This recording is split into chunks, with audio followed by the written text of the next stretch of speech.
Good morning, everybody. We're going to get started just on time today so we can take full advantage of these excellent presentations.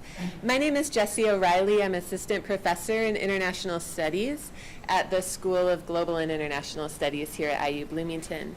I'm really thrilled to be moderating this panel, really fascinating trio of presentations today. Our second panelist, Deirdre McKay, will be joining us on Zoom, so she's already here on Zoom.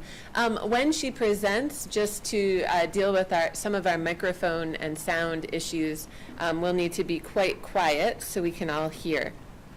So without further ado, I'm going to address introduce our first speaker, Michael Mascarenhas, Associate Professor at the Department of Environmental Science, Policy and Management at UC Berkeley. Welcome, Michael. Oh, you go first, just in case we. Do you want to ask her if she would prefer to go first? Okay, Deirdre, for technical issues, would you be quite happy to go first? That way we don't switch out your slides and have to set it all up again?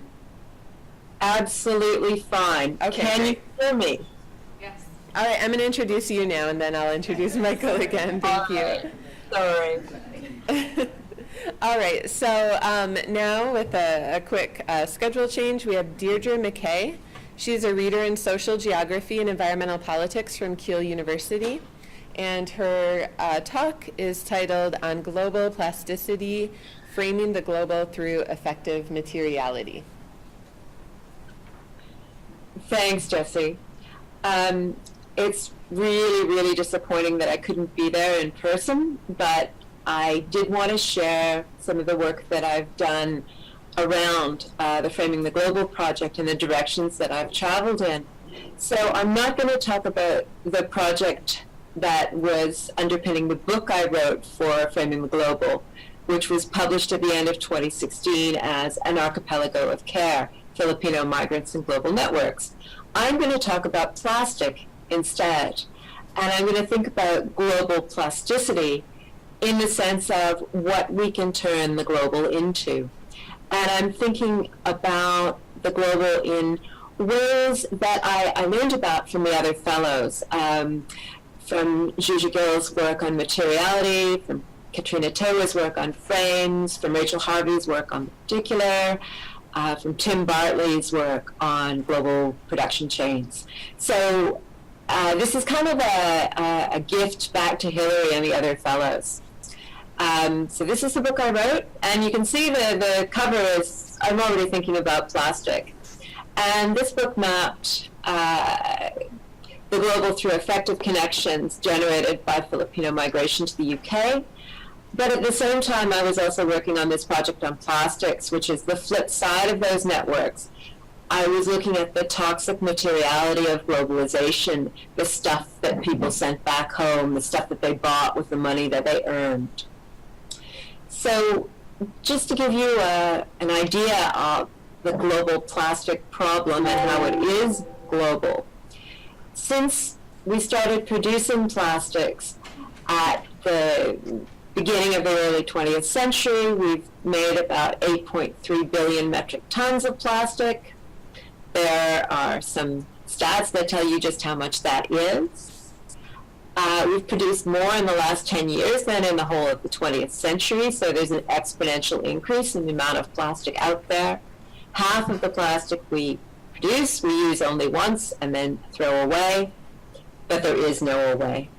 Of the 8.3 billion tons we've produced, we've recycled 9% of it, once at least. We've burnt 12% of it, and 79% of it is still out there, accumulated in landfill or in the natural environment. So this is a huge input into global ecosystems that we've made really only in the last kind of 110 years. So what I want to do with the device of framing is think about plastic as a social problem rather than just a technical problem. It's a socio-technical problem, and it is very much something we need to understand in terms of materiality, effective attachments, comfort, progress, development, and kind of dependency. The first problem we have with understanding plastics is actually the way we talk about it. We talk about plastic breaking down.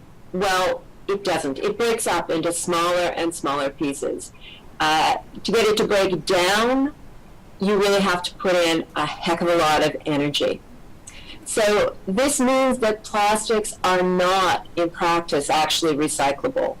They are very recalcitrant materials, they're very durable, they're lightweight, they break into tiny pieces, but it's actually really, really difficult to melt them down and turn them into the same thing again and again. They tend to decay in terms of quality. So we have this emergence now of global anti-plastics campaigns looking for plastic-free supermarket aisles. We've got a growing zero-waste niche in the market and a growing interest in alternative packaging and textiles. We've been struggling to reframe plastics as well as no longer a national or state-level regulatory problem. Some of Fuchsia's work is really apt here. But a consumer-generated waste management problem that's actually about global making. So it's about a kind of end run around the nation state being undertaken by concerned groups of global citizens. So we have this kind of obdurate materiality, and we can think of a global plastiscape. So if we think of the global as ethnoscape, technoscape, financescape, mediascape, and ideascape, but actually there's this stuff out there which is part of the petroleum economy that we've turned into packaging and cheap furniture and consumer goods. But it's accumulating with a particular geography. So it's coming down the river systems out into the oceans, amassing in the gyres. And there is this global geography of micro stuff, which is uneven. More plastic is coming from certain people in certain places, but it's also being shipped around as a commodity in the recyclate markets. So we can say that a great deal of plastic seems to be coming out of rivers in Asia. Well, yes, it is, because not only are people in those countries consuming plastic and it's making its way into waterways, they're also handling the recycling that we're shipping to them. So this is a really complicated commodity chains story, but it's also a complicated social story. And this is one of the hardest things for us to grasp. If we look on the left at our plastic recycling market revenue share, recycled plastic is not a very big market as a commodity. There are really only two kinds of plastic that have commercial value. HDPE, high-density polyethylene, or number 2 plastic, and polyethylene terephthalate, which is PET, number 1 plastic. Plastic bottles, numbers 1 and 2. Everything else is fairly difficult to work with, marginal returns, not much demand for it because it's really just not economic to reprocess. And as some of you will know, China was actually the world's hub of plastic recycling until January of this year, when they began to refuse shipments of plastic waste to reprocess. The market has moved this to Vietnam, to Indonesia, to Bangladesh, but it is still not economically viable. And that means in the developed countries of the world that have recycling systems, our recycling systems are starting to refuse anything but number 1 and 2 bottles. We've done that at my university. Everything else is going straight into the domestic waste stream and heading to the incinerator.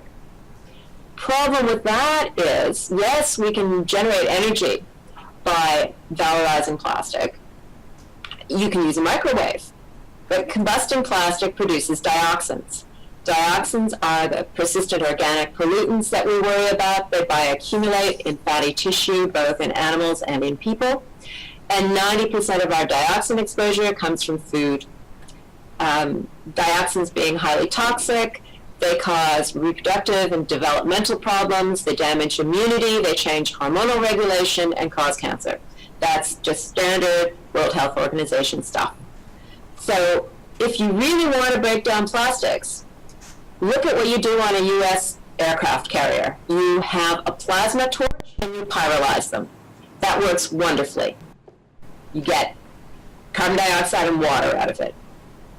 But it's incredibly energy intensive. If we're going to plasma torch all the plastic we use on a day-to-day basis, huge amounts of greenhouse gases, not really worth it. So it's not just large visible plastics, it's our laundry. Plastic fibers from our clothing and beads from cleaners and cosmetics also get ingested by organisms, cause malabsorption, poor growth, and damage their ability to breed. The fibers can be toxic themselves or accumulate, trap toxins, and build up in the food chain. And they're too small to be filtered out by our standard washing machines. So plastics are another uncontrolled global human experiment. Some of them become small enough to cross the blood-brain barrier. Many of them are small enough to cross the lining of the gut. So we're ingesting them in our food, they're inside us, they're carrying other stuff with them. So we're talking about a material global crisis. We always seem to talk about the global in crisis together. But I want to think of the flip side of that, which is framing creative and participatory interventions in the history and culture of plastic. So I've been spending a lot of time looking at art and community art, participatory arts projects, outreach, kinds of activities attached to scientific research. And behind you see a wonderful collage made from a plastic beach clean on the south coast of the UK. So what I've been discovering here is the effective work that plastics do. Plastics carry care. They speak of plenty, of ease and comfort. They've got this kind of material cachet that they're talking about people's potential and future security.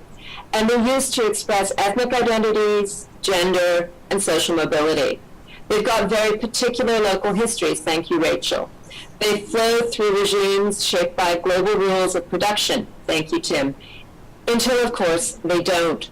So while I was doing the work for my book, I was also doing work on plastics, and I was looking at how people in sending communities in the northern Philippines were appropriating plastic waste, turning it into other things.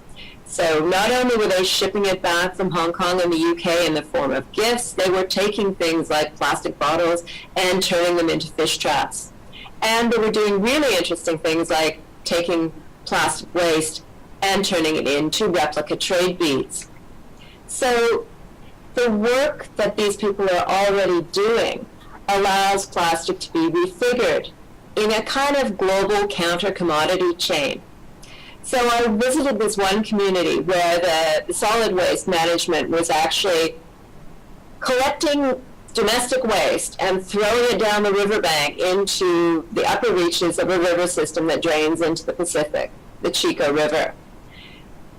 What people were doing was taking out the shiny, glossy plastics and melting them down to see if they could make them into beads. And they were making these great long strands of replica trade beads that were then traveling around the world. I found them in the States, in the darker picture, and in the UK, in London, in the lighter picture, when indigenous Filipino migrants were performing traditional culture.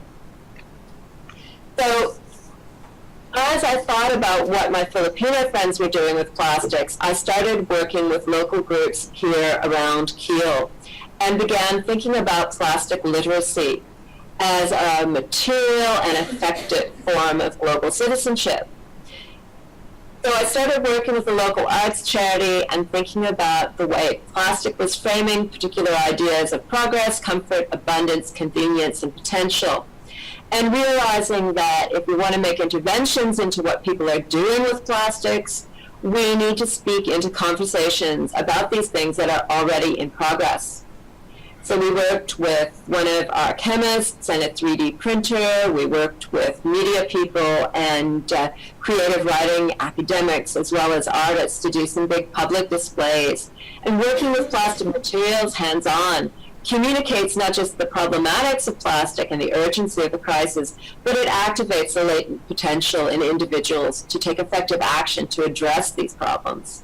And it's the plasticity of the materials themselves that gives them a global communicative power. So people were able to model in plastic the elements of the story that they'd heard about plastic and thereby sort of appropriate it as their own and something that they could retell and own so that they could make changes in the way they were living their life if they felt able to. So what I've been doing is framing the global and kind of global citizenship in an ecological sense through a practice-based arts project. So I'm trying to reclaim globalism for ecology by developing an ethics of reciprocal global care that's founded in an effective and material politics. How? Well, doing things like building a model coral reef out of waste plastic while talking about what the plastics are, what their material properties are, how we use them, where these waste plastics were going before we diverted them to art, where they might go afterwards, how you would recognize them, and how they feel to interact with, where you've felt them before. So we're working with the haptic register, with individual creativity, and the sort of more than human parts of the world, animals, systems, ideas of the wild and the wonderful. And we're doing some framing activities of our own, framing materiality, stuff, that persistent, globally shared civic concern that's going to transcend nation states' attempts to regulate and even transnational capitals' attempts to subvert those regulations. And we frame the global as a space in which here and away actually are one and the same. There is no global away where we can throw things. They will come back to us through long and convoluted routes, but they will be back to us none the same. And this is framing the global and plastic not only in terms of consumption of goods, but our ability to distinguish what they are in a material sense and to dispose of the stuff as an ethic of care for the self in global others. And I'm using an indigenous Filipino conception there, kapwa, to explain that ethic of caring and globalizing that in the process. So there's an outline of what I've been doing with plastic and what I mean when I talk about a global, material, and effective ethics of care. Okay.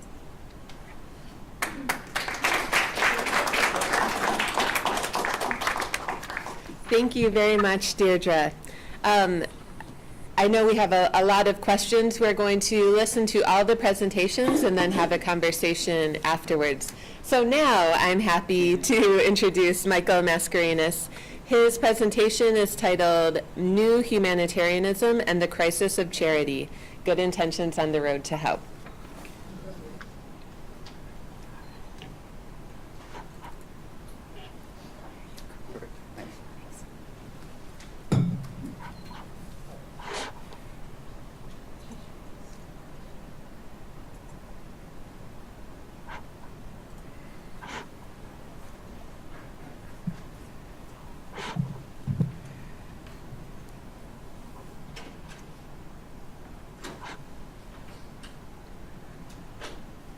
Good morning. It's not lost on me that it's 9:30. There's a really important vote going on.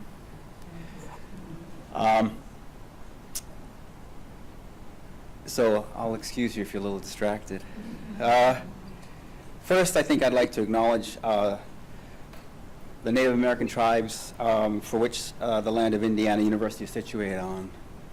The Miami, the Potawatomi, the Piak, Cashew, and other tribes that have historically called this area their homeland, and recognize more generally that when we do the global work, particularly in this country, that we are always on colonized land. Second, I'd like to thank the organizers this fantastic conference, and lastly, Framing the Global Project. It's been a great experience to be part of this. The Framing the Global folks, I've had a chance to meet some amazing, inspiring colleagues, and I really appreciate them. Today I want to briefly introduce book, New Humanitarianism, Good Intention of the Road to Help. That title wasn't actually mine. And the argument really is, I argue that the book examines how contemporary forms of humanitarianism are organized and how that organizational structure influences their practice and their ability to do good. The book is part of a larger debate about the role and responsibility of the nonprofit sector in the prevention of human suffering. The book also expands on a methodological debate. Namely, how does one actually study the nonprofit world today? Looking more like a transnational corporation than a local charity, and how does actually one study the 21st century nonprofit? I use the construct of a global assemblage in this book to analyze new humanitarianism, as opposed to, say, a more kind of traditional institutional or organizational analysis.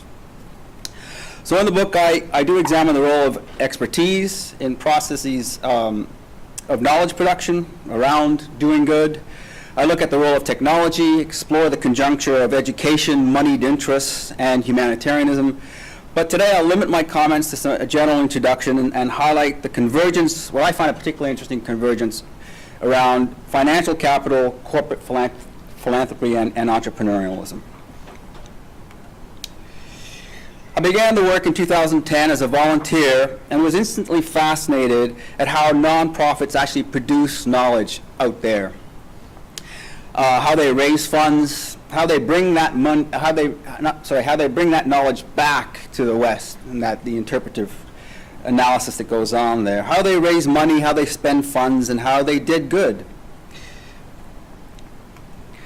The book comes on the heels of several humanitarian controversies, of course, two in particular that are worth mentioning: the South Asian tsunami in 2004 and the Haiti earthquake in 2010.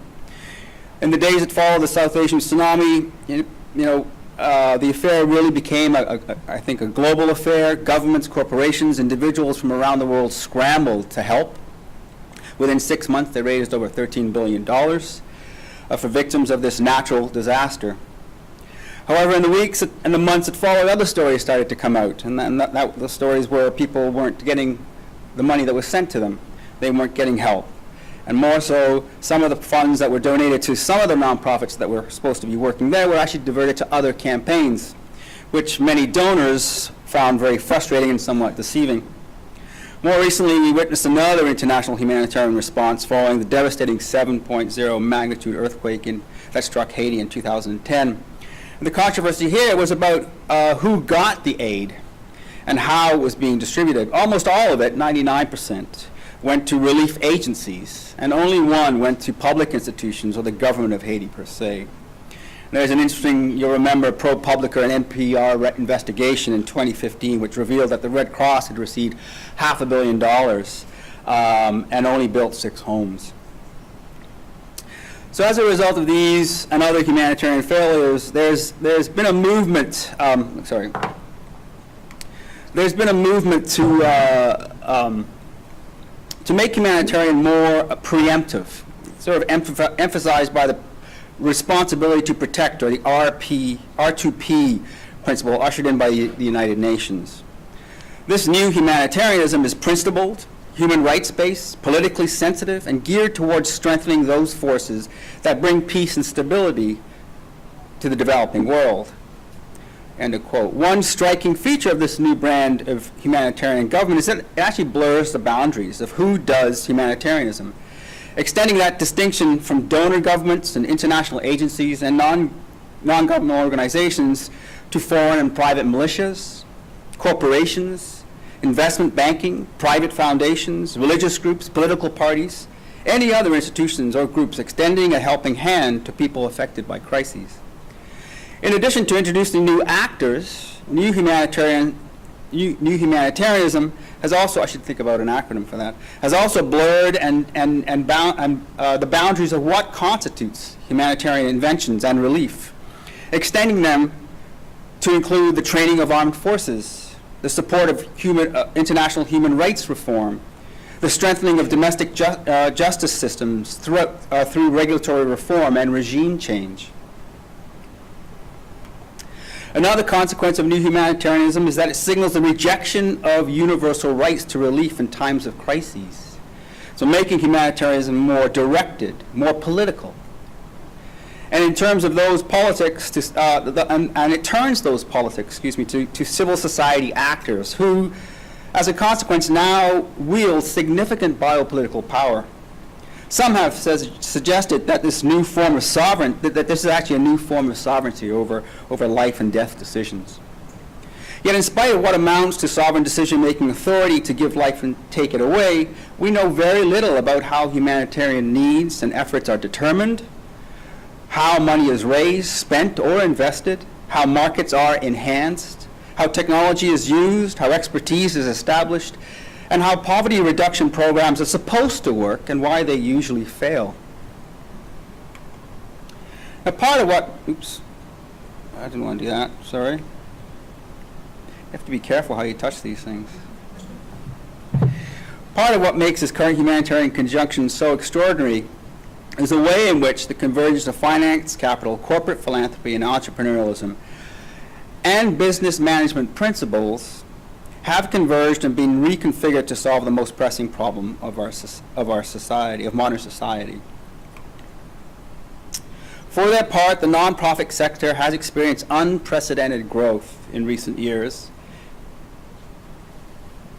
In addition to opening up a new number of non-traditional development actors, such as business and the military. NGOs have also cultivated partnerships with multilateral organizations, the World Bank, the World Trade Organizations, and the World Economic Forum at Davos. Over 1,500 INGOs, international governmental organizations, have been granted consultative status at the Economic and Social Council. And in 1997, an NGO working group was established as part of the United Nations Security Council. This diagram gives you a sense of who's involved in new humanitarianism. Not all the actors here are included, obviously, but this diagram gives you a sense of the galaxy of humanitarian actors. Private sector, government, multilateral, corporate, religious, nonprofit. Universities and colleges, and Indiana University is right there on the, you can see it, in that fantastic 2 new buildings they have there. Today, private aid has dwarfed official government aid several times over. This recent transformation means that future humanitarian support will largely hinge on the generosity of corporate philanthropy, not to mention the fluctuations in the market. In fact, the rise of the international governmental organizations has mimicked that of the transnational corporation. Scholars have suggested that this unprecedented rise in the nonprofit sector is akin to an associational revolution, a revolution that might prove to be as important to matters of life and death, in the latter part of the 21st century, as was the rise of the nation state in the 18th and 19th century. This chart shows a strong correlation with private donations and international humanitarian crises. And you can see how the funds really dropped in 2007 after the crises.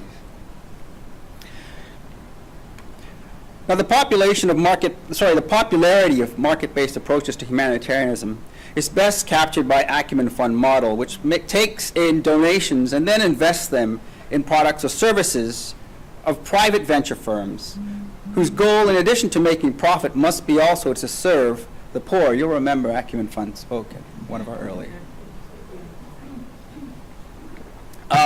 Companies, or Acumen calls them partners, include Unilever, ExxonMobil, Syngenta, Goldman Sachs, Coca-Cola, Dow Chemicals. These new humanitarians achieve double-digit annual returns on their investments. Products they support include drip irrigation in Pakistan, LED lights in India, toilet services, and hybrid seeds in Kenya. If you haven't had a chance, there's a documentary, PBS documentary in 2009 called The New Recruits. It follows three of the Acumen fellows as they go abroad and have all sorts of interesting dilemmas. This diagram reveals the board of directors for Acumen Fund. The majority come from the banking sector, So today, the majority of the decision makers shaping the direction of humanitarianism and charity are the banking and financial sector. We see a similar emphasis on finance capital being adopted by nonprofits. Moreover, Water for People's organizational structure seems to resemble more multinational corporation than traditional nonprofit, having 11 different offices in different countries, raising quite a lot of funds. One of the Water for People's major partnerships is with the Gates Foundation. They received a $5.6 million grant to look at sanitation as a business.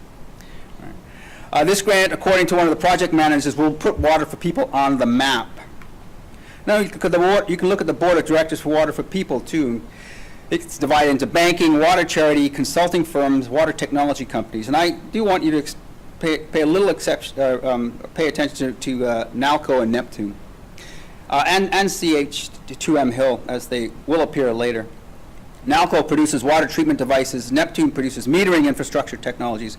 CH2M Hill is a large engineering consulting firm.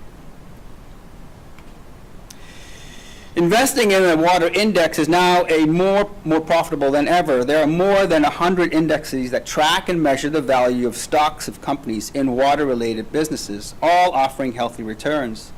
These exchange-traded funds, or ETFs, resemble a mutual fund of companies in water-related businesses, diversifying investors' risk. So PHO is the biggest and the most popular ETF in this investment space.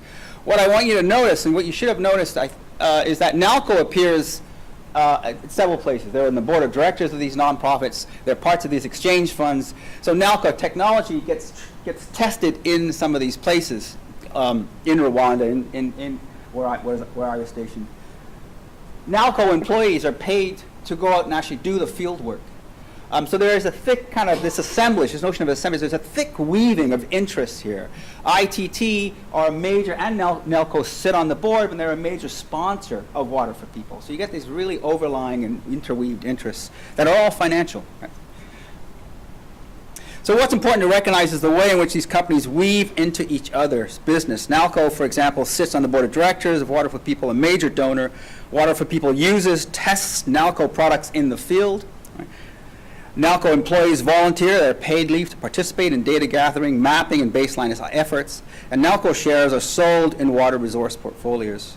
Now, closer to home, another project I'm looking at, but interest rate swaps by Goldman Sachs, which allowed the bank to make millions of dollars off the Detroit water crises and bankruptcy. They made $547 million. It's another poignant example of how companies are making a killing on humanitarian crises worldwide. I think I'm almost there.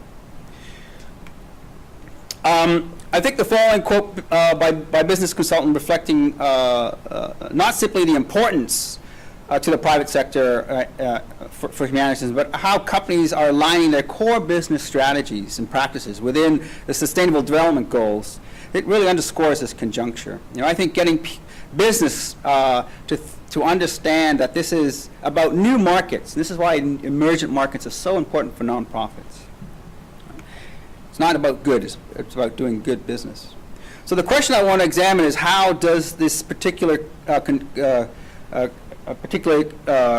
humanitarian conjunction influence the practice of nonprofits engaged in doing good? And I'll go quickly through these last slides because I'm running out of time. But what I find the conjuncture does is that it really forces or encourages nonprofits to become risk takers, right?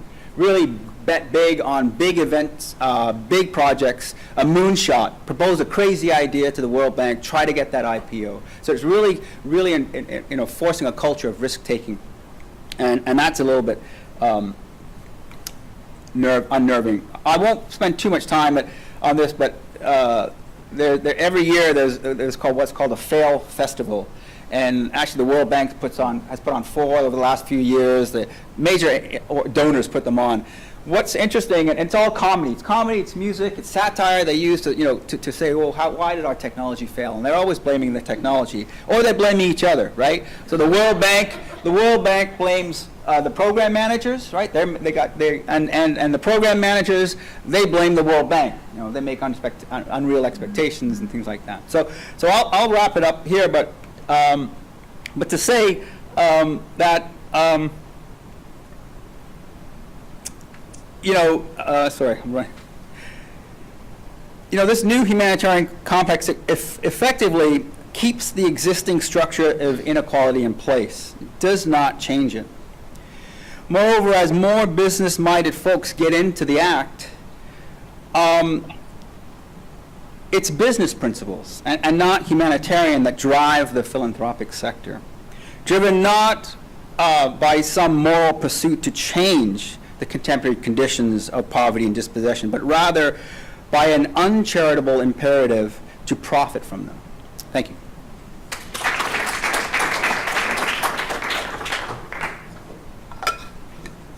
Thank you very much, Michael. Welcome.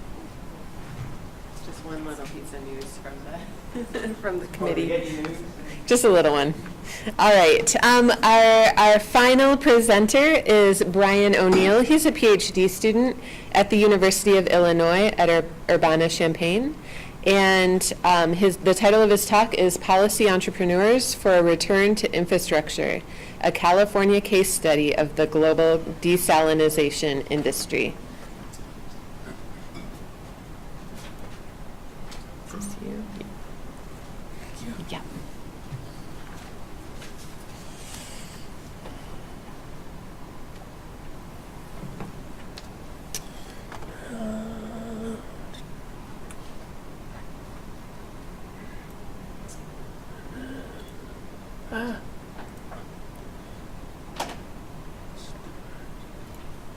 Okay. Thank you. Thank you, everyone. And thank you to Drs. Mascarenas and McKay for going before me. And hopefully, and I think I do have something interesting to add. It's not very often that I get to be on a panel that has kind of this running theme of the commodification of everything. And also, you might add a water in there as well. So the title of my presentation is Policy Entrepreneurs for a Return to Infrastructure, a California Case Study of the Global Desalination Industry. So I imagine that many of you today, through reading the news and different things, might be aware that California has faced, one of the deepest droughts in history, and it's gone from the 2000s all the way up to today in some areas. There was even another more serious drought from 1990 to 1992 as well, which will come into play in desalination in California. But what some of you might not know is that desalination and the production of large-scale facilities to produce water from the ocean for cities is something that is growing and becoming a multi-billion-dollar industry as well. And so today, I'm going to start to build my analysis from the local case of the Carlsbad, California desal plant that was finished in 2015. And now today we're seeing more and more proposals for these plants pop up all the time. And so in the spirit of interdisciplinarity that this conference has talked about so well, I'll start with a human geographer. Matthew Gandy, from his 2014 book, The Fabric of Space, writes that the quest for unconventional water in a parallel technological and geopolitical maneuver to the extraction of unconventional hydrocarbons marks an escalation in the hydropolitics of global capitalism. So I think this is really like a clairvoyant statement by Gandy, especially on the topic of desalination, which is, we can read into that desalination is the rise of unconventional water. In the same way that the oil was important for the 20th century. And so what I'm going to present to you here is I'm going to conceive of this, make a conception of transnational global assemblage, and draw attention to the way that policy entrepreneurs, specific actors are able to kind of intersect and cut through the multiple circulation of capital, organizations, and institutions that make up the larger kind of desalination socio-natural assemblage. So where is Earth's water? About 97% of the Earth is covered with seawater, and only 3% is fresh water that we drink. And so, wouldn't it be great if we could use this gigantic resource? That's, it's estimated that there are about 18 to 20,000 desalination plants worldwide. And what is beginning to change here, though, is the proliferation of these high-volume facilities. Usually desalination historically has been used in like industrial processes and things, but not, for drinking water, for supplying huge cities. And so the desalination industry has begun to grow, and is worth about it is estimated that it will be worth $16 billion per year by 2020. So can desalination save us? And so here I've been starting to kind of map and trace the emergence of these different projects, especially in California. And you can see near San Diego there, the Carlsbad desalination plant.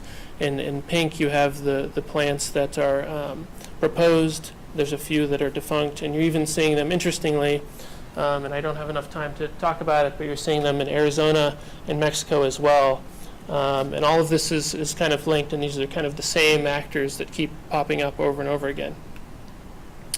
So the Carlsbad desalination plant, as I said, completed in December of 2015. It is considered, and that part of their publicity campaign was that it was the largest in the Western Hemisphere. And so here on the left, you have kind of an interior shot of the plant with the reverse osmosis tubes, which basically is just going to separate the salt water from the water that gets pumped to citizens. You have somebody there, one of the workers, who's able to drink the water. And then you have more a landscape view, and you see on the edge of the ocean where the plant is. So how much water, but also energy and waste are we talking about? This will come into play when I talk about the contestation of this particular facility. So the Carlsbad plant produces about 50 million gallons per day, so this is roughly equivalent to like 50 football fields, 10 feet deep, covered in water. It's enough to supply water to 300,000 people. When the plant was produced, it was estimated that in terms of energy, it would cost about 135 million pounds of carbon dioxide, which is more or less equivalent to 13,500 new cars. So in each day, in terms of the waste that's produced, about 300 million gallons come into the plant from the ocean, 50 million gallons go out to cities, and 250 million gallons of diluted brine of this, the mineral and salt waste is flushed back into the ocean. So to zoom out a little bit to Israel, Israel has demonstrated exceptional expertise in this particular area. Here you have a map that shows in red where their major facilities are. 55% of Israel's water is coming from the ocean at this point for drinking. As far as I know, that's more than any other country. They have the largest plant in the world, which produces 3 times what the Carlsbad plant produces. And so the key protagonist here for Israel, the key company, is ID Technologies. And if you were doubting at all that desalination is becoming a global massive industry, I have a very nice quote from their profile on the Fortune 2016 Change the World list.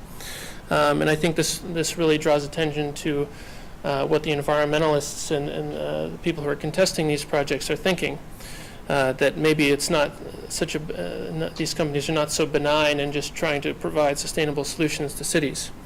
The profile from Fortune read, given recent water shortages in some regions of the world, a situation aggravated by warming temperatures and climate change, those kinds of breakthroughs, they're referring to general technological innovations, are almost as good as gold. So now I have the problem of how am I going to explain the emergence of this assemblage and these transnational relations? And so is this the return of high modernism? To reference James Scott's 1998 work, Seeing Like a State. And so this is the idea that you have technocratic elites that are kind of aiming to tame nature. So are we moving from, dams to now a new era of the same thing, but it's just a new form of desalination? I'm not so sure, because we have, influence of globalization, the changing functions of the state, and the U.S. is now importing a lot of these ideas, these expertise. It's not the U.S. experts that are imposing their vision on other parts of the world. And we can go into this maybe in the questions, but I think there's similar problems with Wittfogel, Weber, and Worcester talking about the hydraulic hypothesis. It doesn't quite fit this particular instance. So it was repeated to me time and time again in the interviews that I did and conversations that I had that in the water business we're always looking for the next bucket of water. And so one individual said that Israel makes a decision on smart governance. America has dumb governance. Every state has multiple irrigation districts and utilities, which means you have a gridlock on policy and you cannot come together. Rather, a technocratic, apolitical, scientific way is the right way to go. Some people say that the greatest thing that Israel did was to become a technology innovator before it was even a state. Just like in desalination, not completely invented in Israel, but all the new technologies come out of there. So where is the state in this situation, right? And so the high modernist ideology model sort of fits when you're talking about the 1950s, through maybe 1980 or so. And this bears true even with desalination. Again, before I started this project, I wasn't aware that the United States government had an Office of Saline Water. And here I took some film stills from, you can find this online, of the first demonstration plant, which was done in Freeport, Texas. President Kennedy gave a speech, which is 1 year before he spoke so adamantly about going to the moon. And so there was a big push for this. But then it sort of dissipated, and now we're seeing these other actors becoming more influential. And just to drive the point home here, one of my respondents told me that in the past you would get your investment or funding for water projects from the federal government. They are no longer in a position to provide that money, so now it's up to state and local folks. How are they going to do that? Via transnational and private capital. So the main protagonist here is Poseidon Resources, and this is who the environmentalists and local groups in California will contest. They have headquarters in Boston, and I have a couple of interesting political cartoons that, this one showing you kind of Poseidon as the god of the sea, with the local politicians literally kind of in his pockets. And these are all kind of public-private partnerships aimed at spreading risk. No risk, as the local politicians say. But are these companies kind of exploiting water-scarce regions for sustainability? And this is the image, the political cartoon I like best, where you have the kind of money-grubbing zombie, the god of Poseidon, policing the high seas of transnational capital. And so an interesting kind of way of looking at this more theoretically and from a kind of social constructivist perspective might be through Freudenberg's double diversion.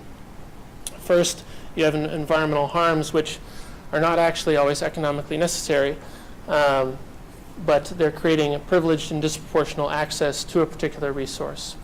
And then, in terms of framing, this comes out as privileged accounts, using discourses of sustainability and deep recurrent droughts, first in 1990 to 1992, and then from 2000 up until today, attention was able to be diverted away from the environmental and economic impacts of these plants and towards more palatable discourse of sustainability.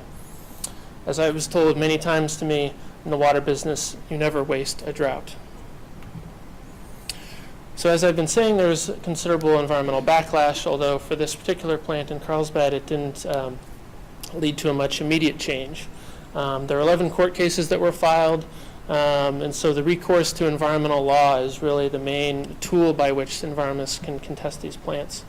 They're making kind of small victories, and most of this is around the issues of best available technologies, especially for the intakes, bringing the water into the plants, harming the coastal ecosystems.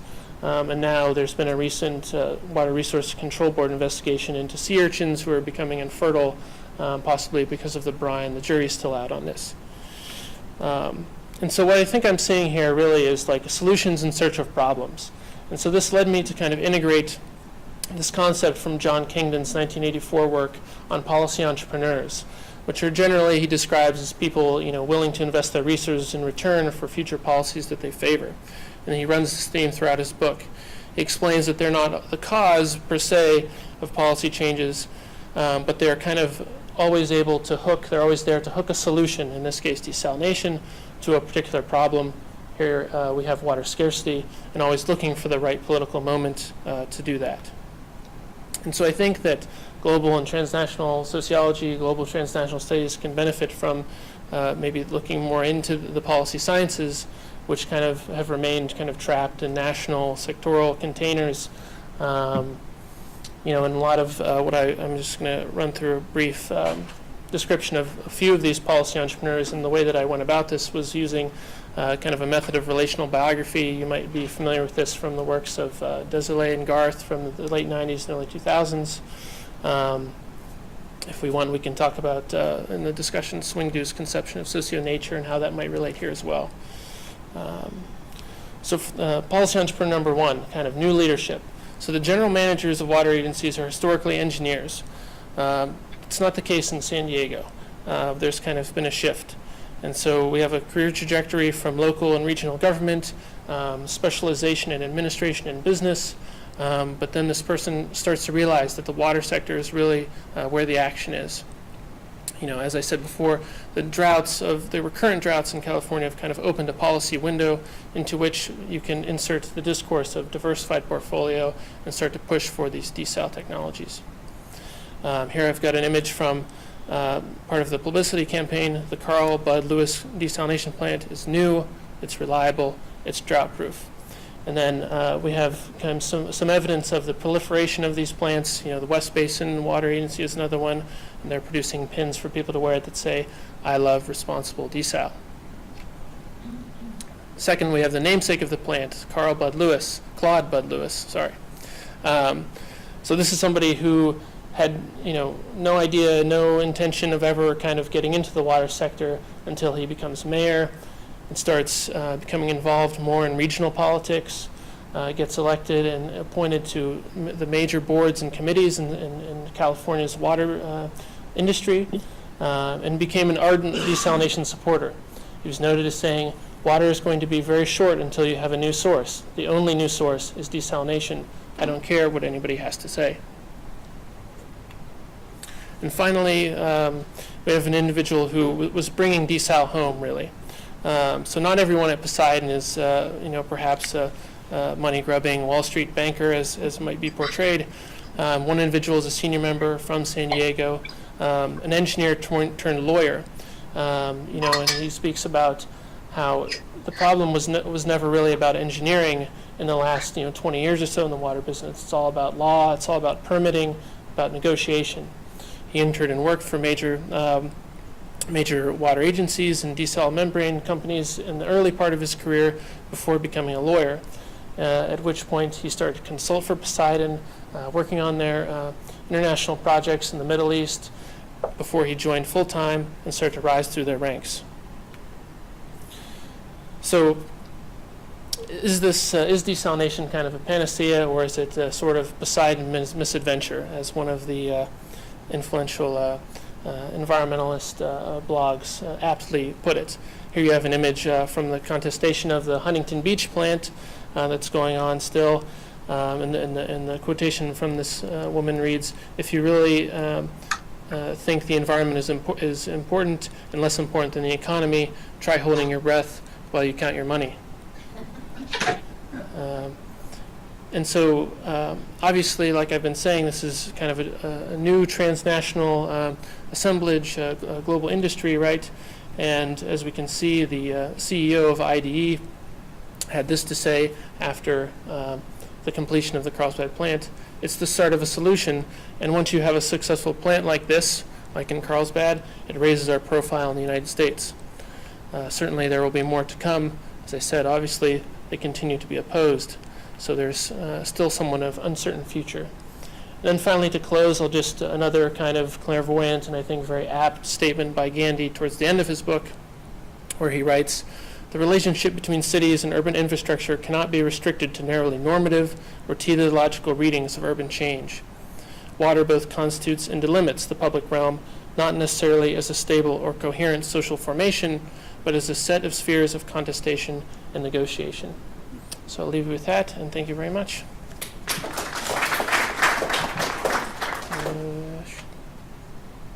Thank you.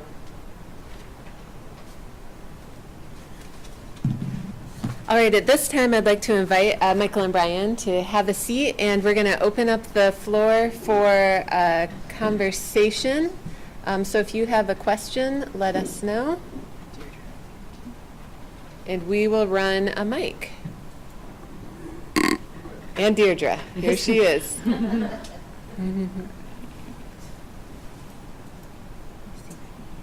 Great. Yes, would you mind? Thanks, Eli. Got a question here in the front. And we have to run it back and forth to the speaker. Sorry, thanks. Thank you all for a fascinating paper. I don't know whether I should just give up, because in some ways I'm profoundly depressed, and on the other I'm thinking of Deirdre's paper at least trying to make something positive out of what's happening.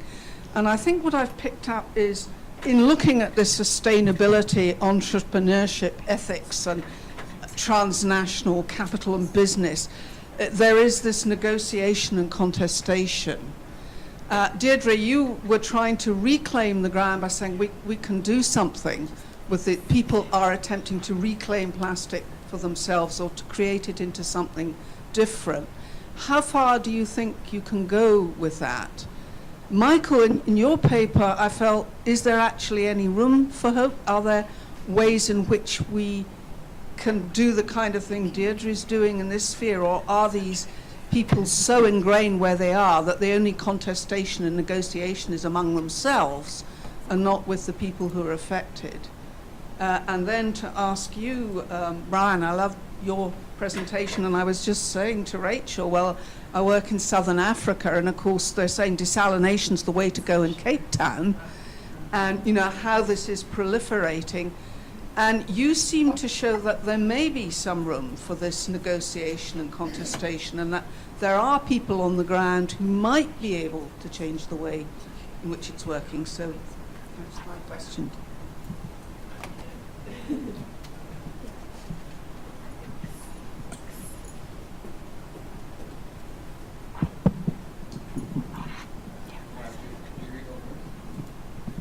Deirdre, you're up first. Okay. Well, and the sort of discoveries that we were making was that we've got a lot of what we're calling materials illiteracy.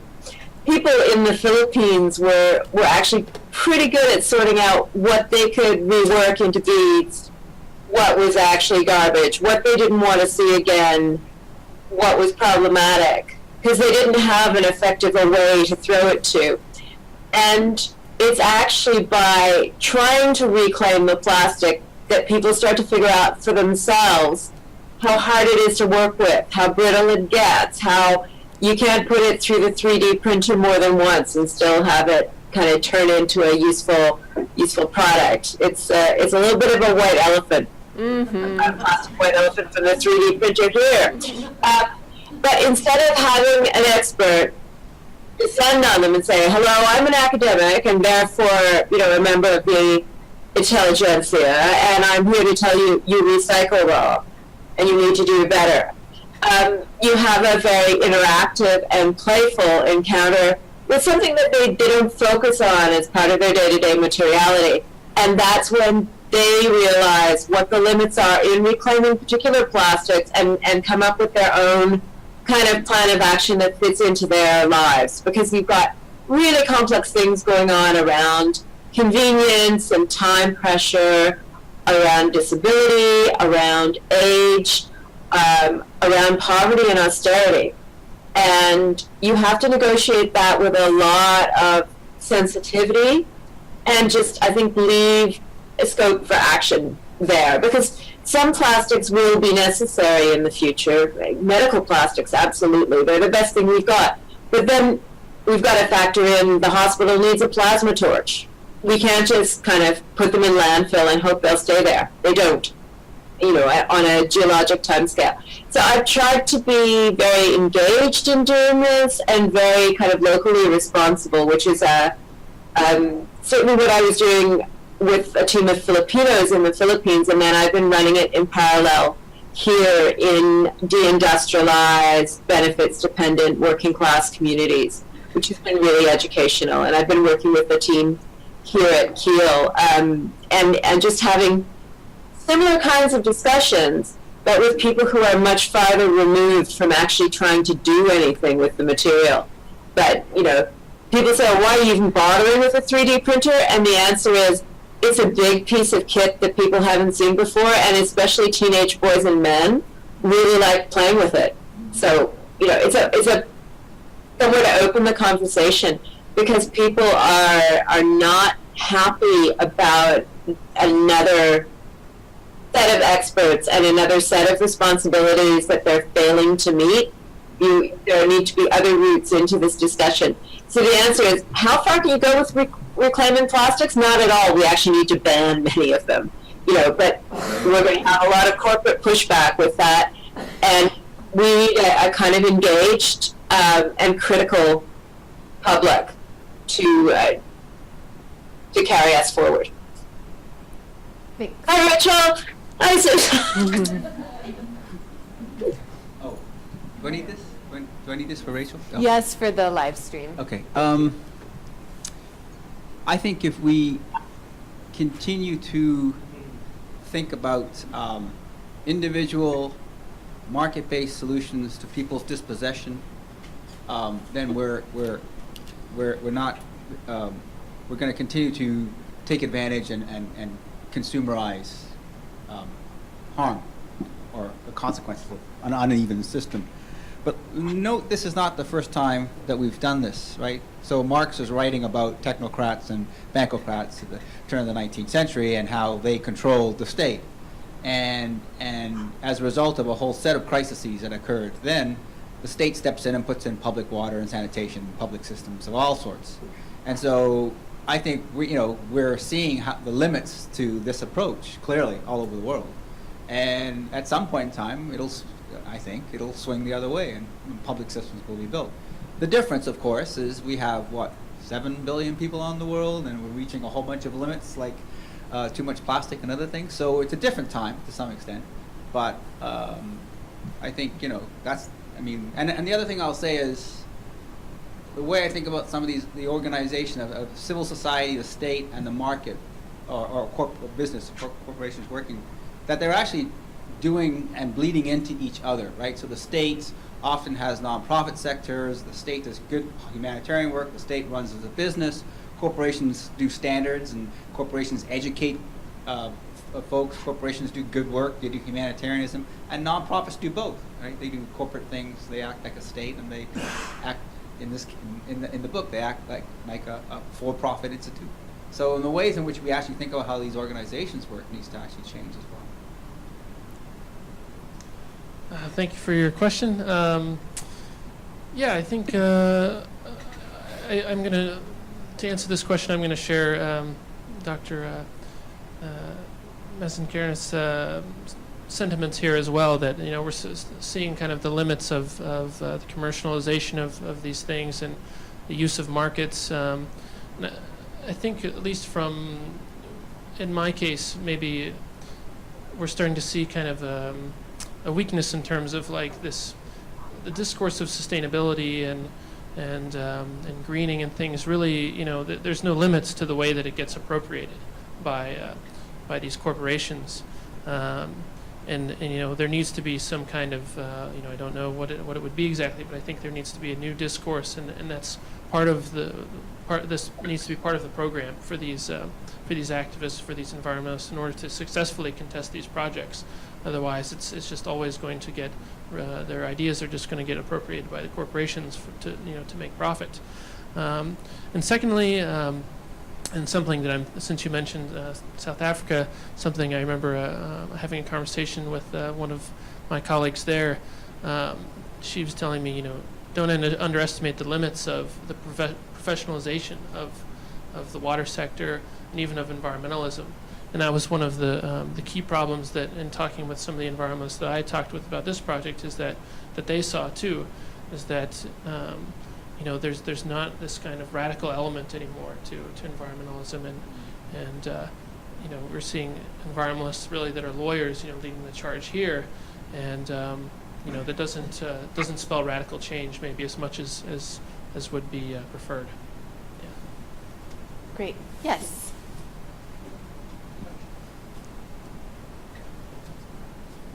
So you're going to have to bear with me as I figure out how I'm going to frame this. So I really liked all three of the papers, and they're going to give us a lot to think about for the rest of the conference. But I think my question or another element that I want to raise goes to you, Deirdre. So while I don't disagree with you about the reclaiming of plastics and the making them into refashioning them into things that sort of reusing them, so giving new life to things that other people have thrown away. I want to recount maybe the case of Mexico, because so I've been coming and going between Mexico and the U.S. for a long time now, and I saw Mexico before NAFTA. And Mexico before NAFTA, there was much less garbage because there were fewer plastics in Mexico, and the ones that were there, people reused. Now with NAFTA and this much more, Mexico's much more integrated into global trade, what you see is that the cost of things is so cheap that there's no reason they use them and dispose of them like they do in the US. So it is, and I'm not going to even say that people are well off, but that the price of these, the integration of countries more and more people into a global market that transports this plastic, I think we need to consider that when we think about the possible future or how we might educate people, because you don't see that anymore. You do not in Mexico see people salvaging and reusing and reusing and reusing. They throw it away. Things, I mean, so much comes in plastic now. Their garbage looks like the U.S., right? As opposed to what it used to look like when plastic bottles were fewer, because there were fewer things that came in plastic, and the things that did come in plastic were recycled into jugs or whatever, but people used them, so it didn't even go through a recycling stream to recycle it into other things. People used them in the form and created new uses for those things. So I guess that's not exactly a question, but it's sort of a question, because what? Well, it's not exactly a question, but it's sort of a question.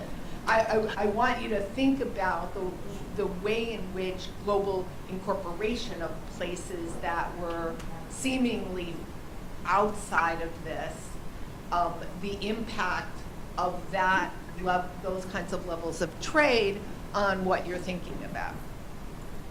Well, it's absolutely fundamental to the way I've been looking at this, because you've had this absolutely exponential increase in the amount of plastic being used, but also it's been different plastic materials, much more single-use plastic, much more fragile plastic. It used to be that stuff could be reused in an innovative way, and now it's like a package for potato chips where you just kind of shred it and it's confetti before you've finished with it, and you can't do anything with it. So there are a couple of things going on there with transnational capital.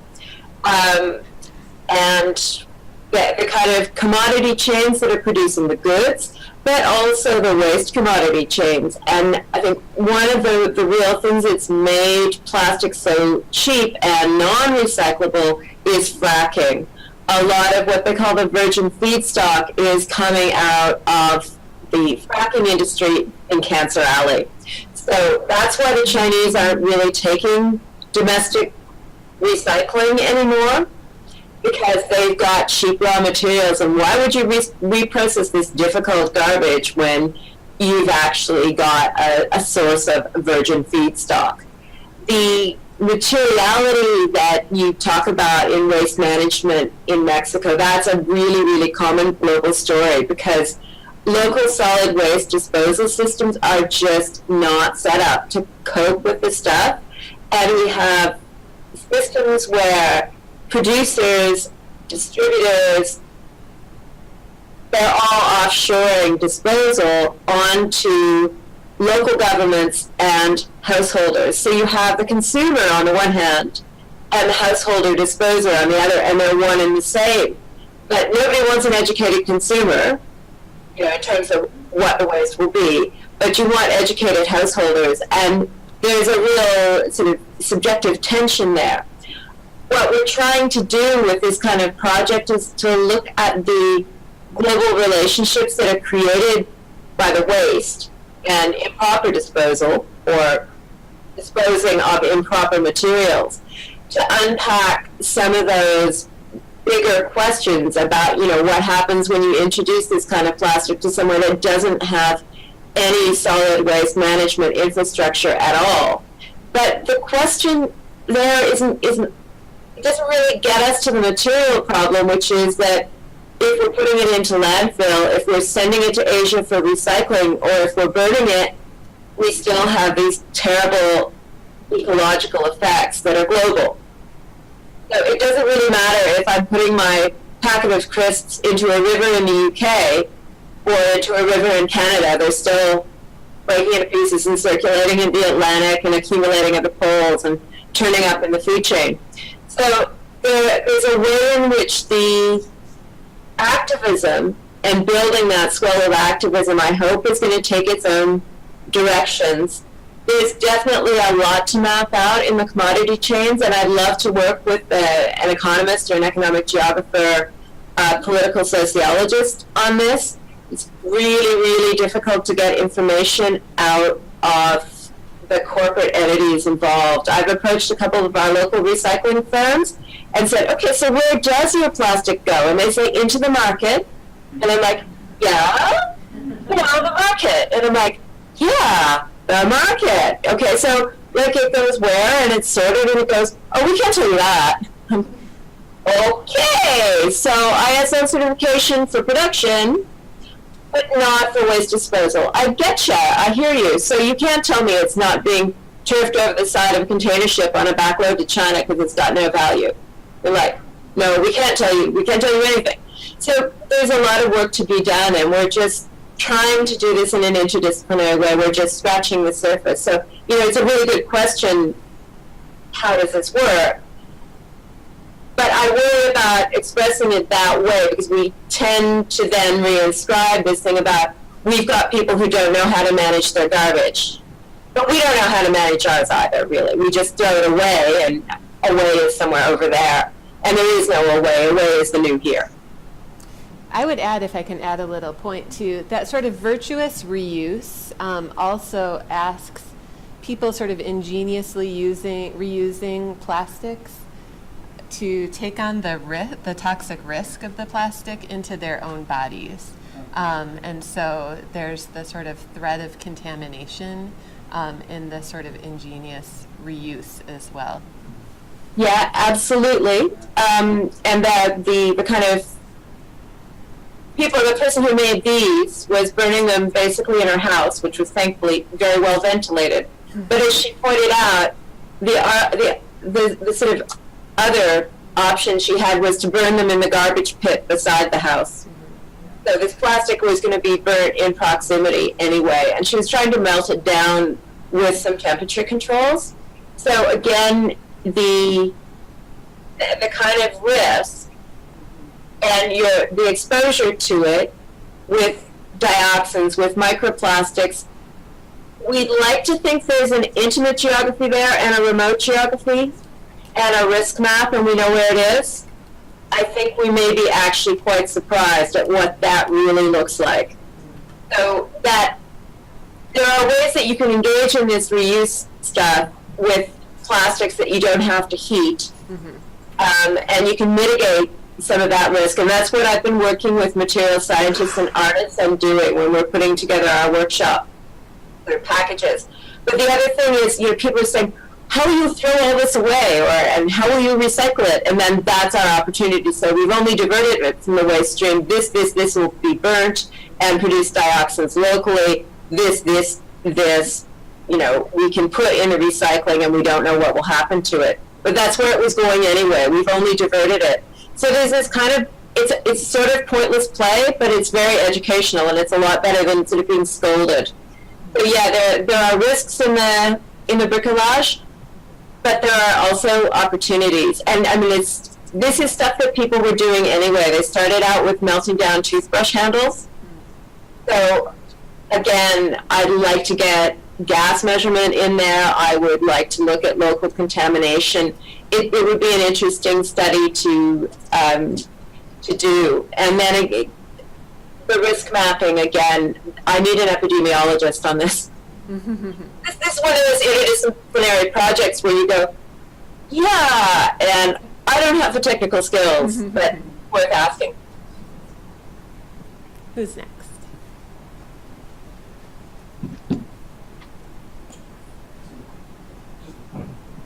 Just a quick question on plastics that I think then turns into a question for the whole panel. So on the kind of political sociology and political economy of plastic bans and reform and so on, it seems like there's two big questions. One is the effectiveness of the symbolism of the Great Pacific Garbage Patch and other kinds of very visible symbols of plastic pollutions of the ocean that help in framing this as a global problem, potentially in spurring some kind of international solution. And so I'm reminded of like the Montreal Protocol and the image of the ozone hole, which was symbolically very powerful. The other thing that was powerful in the Montreal Protocol case was that some companies were developing substitutes that they could profitably make, even by phasing out CFC. So I wonder, on the political economy of this, and maybe companies would actually be more interested in or more willing to talk openly about this. Are some companies kind of specialized in the most recyclable of the plastics, and therefore they might be supportive or at least not strongly opposed to bans on other kinds of plastics? And if so, that might lead us to be more optimistic about the possibilities for some kind of ban, even if a partial one. As the Montreal Protocol, by the way, is kind of partial, effective for some parts of the problem and not others. The question for the whole panel is, like, I think a number of things that binds these three presentations together really nicely is the description of sort of emerging global or transnational fields of expertise. And they're all like fairly technocratic fields in your presentations of them. So my question is, like, which is most technocratic? Or are they equally so? I mean, it seems like the desalinization case is really deeply technocratic, and the other two are maybe a little bit more politicized. But I'm kind of curious to hear your thoughts on this. And I guess maybe the contrast is not quite right, but I'm thinking of sort of in some of these fields you might have technocrats that are truly kind of sheltered from the politics of the issue. In other cases, you may have technocrats, but they're sort of deeply contested forms of expertise and so on.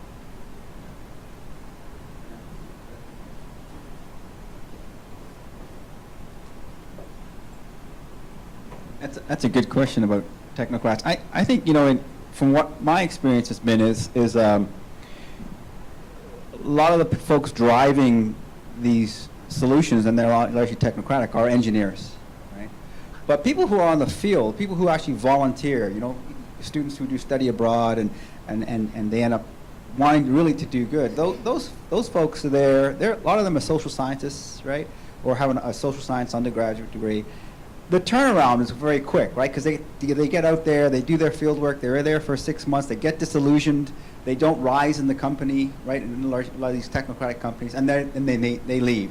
And but the managers, the folks doing the assessments and putting in the infrastructure, they're usually engineers. And so there is a division, there's a lot of conflict actually out in the field amongst folks who ask the equity questions, ask the justice questions, and folks who just want to put in water pumps, hand pumps. But it is, I find, largely technocratic, a lot of engineers that really develop these international programs and put them into place.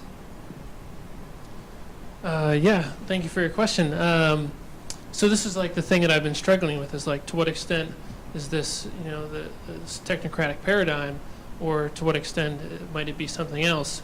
And I think more of what I'm the conclusion that I'm tending towards is like very surprising, that it's, at least in my case of desalination, the technocrats are certainly there, but it's not the technocrats who are really the hinge or the hook, and that really make that help to drive these projects to reality. It's in some cases they'll even, like I showed, kind of retool their careers to insert themselves into kind of the more political realm, to make themselves more than just the engineers and the person who makes calculations. Yeah, that's what I would say about the expertise aspect. I had one more comment about the other dimension, the other question that you raised as well, because we just at UIUC we had the Unnatural Disasters Conference, and I thought Stacey Alamo had I think she's from UT Arlington, had some very interesting things to say about these global symbols of like the Global Network Society. You mentioned the Montreal Protocol, et cetera. And this isn't my idea, this is hers, but she was saying that one of the key problems with these kind of global discourses, these global symbols, is that they take us away from our bodies, and we're not able to insert ourselves into these problems. And she was using the example of art, like Dr. McKay had talked about, and the way people are able to insert themselves into these problems through that means. But also we need to think about the very small objects, like the acidification of sea snails and things like that, in order to build awareness. It's not, we can't only be focused on these big global issues that seem beyond us. So I'll leave it at that. The symbolism question is a really, really important one, and CSC's the Montreal Protocol is a great example of something that really worked, because there was a very specific target. Plastics, however, are far more diverse and widespread than CFCs, but they're very similar in that their inherent kind of value lies in their durability. They're lightweight, they're durable. And we just use them for everything without thinking it, which is, CFCs likewise. The symbolism there, it's a tricky one, because there's at the level of awareness raising, and then you have people coming back and saying, well, if you sample the Great Pacific Garbage Patch, it's mostly ghost fishing gear that's been lost by weight. But that's only the macroplastics, the micro stuff in there, and the nano stuff. There's a lot more of it, but you can't see it. So you've got a visibility issue. And so how do you symbolize the invisible? This is a question that, it becomes really tricky to get people to grasp in an effective way.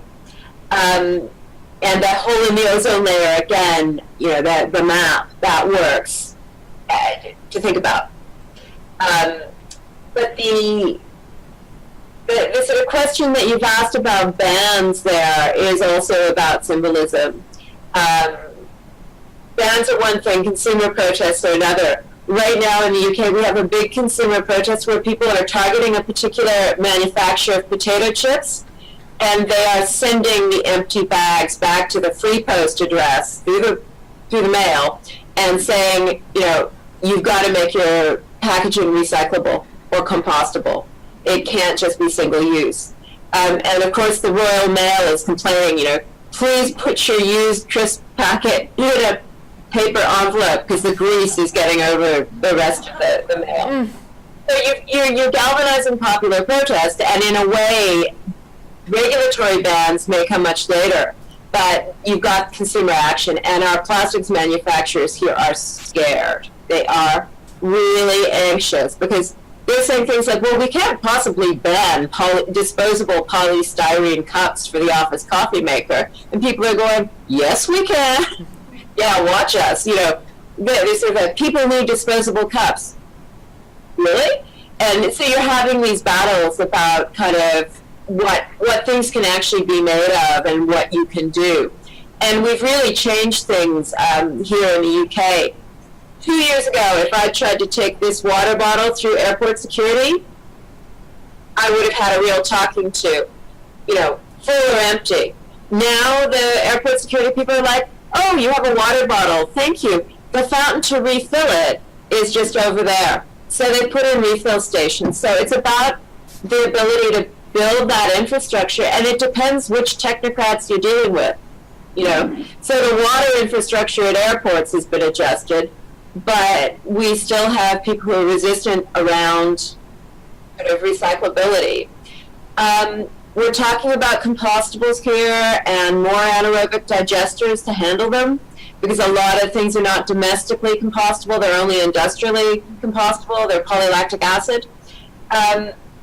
So there are a lot of economic spaces that people are moving into and creating for themselves with new materials. Some of that is greenwash, and some of it is really, really helpful. So it's kind of all to play for, and it's going to play out kind of as a technical problem for a lot of people, but it's, you know, struggling not to let it be rendered technical, to reframe it as about sociality and about gender and about labor. I mean, I went plastic free in school uniform last year. You know what I do? I iron. I've taken up ironing as a hobby. And this is, you know, in a way, oh gosh, it's so sad, I'm turning into my mother. On the other hand, I'm not putting all these terrible plastic fibers into the local watershed, and I'm happy about that. So who has the time, you know, who has the time to iron, etc.? And does one plastic trimmed metal iron undo the however many fibers from the shirts? Where is it going to be broken down? So there are a whole bunch of debates about harm that I can't kind of figure out where the symbolism is going to go next, and I think that's a research object for me. I spend a lot of time, I know Deborah will love me, I spend a lot of time following this on social media and looking at people who are active in Cambodia and Australia and the Philippines and Indonesia and how they're working locally to see what the regional differences might be. So I think you're going to see a lot of plastic bag bans because they're easy, but some of the other things are going to be much, much more difficult to ban or replace. All right, let's take one final question, please. Right here.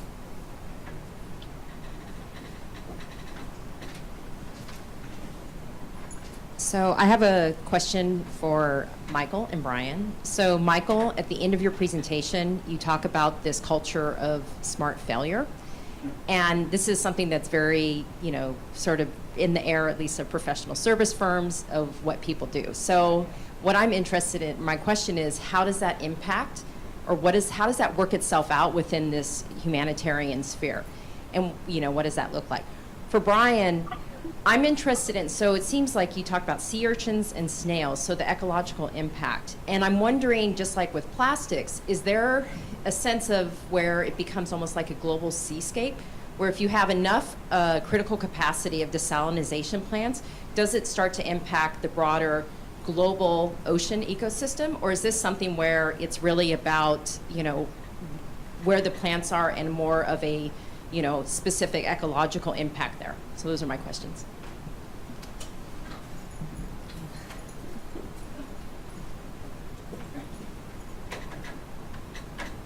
Yeah, the idea of failing smart, it's actually, the World Bank put a document together on, I think it is about a quarter of the World Bank sponsored grants or funds fail, and 76% of them are passed as satisfactory. So basically, most of them fail. So they put this document together to give to practitioners, and they kind of front load. So it's really more about the donors controlling how they spend the money, and they have very specific specifications in their grants. They load the money in a certain way, so you pass certain, implementation, certain steps in the project, and so that's kind of, but this is becoming more of a prescription for many donors, right? That if you're going to fail, you're going to do it early in the project. We're not going to give you a big bunch of money and go off and and then come back 10 years from now and say, oh, we failed. We're going to give you a little bit of money, see how you do. So they're really, there's much more surveillance on these projects as a result of that. So the global seascape. I like this concept. Yes. So interesting. But I never see that. The idea that desalination might lead to coastal impacts, but then impacts for the ocean as a whole.